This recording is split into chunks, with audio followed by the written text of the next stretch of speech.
Blockade blockade blockade blockade blockade blockade এইরকম সড়ক blockade. এবং আমাদের প্রতি বছর শত শত মেয়ের বুক খালি হচ্ছে, এই দায়টা কে নেবে?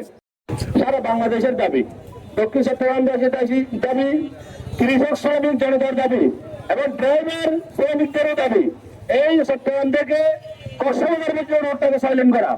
আমরা দিনে দিনে প্রতিদিন শত শত দুর্ঘটনা হচ্ছে এবং আমাদের প্রতি বছর শত শত মেয়ের বুক খালি হচ্ছে, এই দায়টা কে নেবে? এই দায়টা নিতে হবে বাংলাদেশ বর্তমান সরকারকে। বর্তমান সরকার আমরা 2 মাস পর্যন্ত বিভিন্নভাবে আন্দোলন করে আসতেছি, কিন্তু কোনো প্রতিশ্রুতি আসতেছে না বিধায় আমরা এই ব্লকেট কর্মসূচিতে নিতে বাধ্য হয়েছি। আমাদের প্রধান উপদেষ্টা হতে শুরু করে ইউনিয়নের জন্য ডিসি প্রত্যেককে স্মারকলিপি দেওয়া হয়েছে, এরপরেও আমাদের কোনো প্রতিশ্রুতি এখনো পর্যন্ত দেওয়া হয় নাই বিধায় আমরা এই জনগণের দুর্ভোগ দেওয়ার জন্য আমরা বাধ্য হয়ে গেছি। এটা যেহেতু সবার দাবি, আপনাদের কি সামাজিক কষ্ট আছে, এই জন্য আমরা আন্তরিক দুঃখ প্রকাশ করতেছি। এইরকম সড়ক ব্লক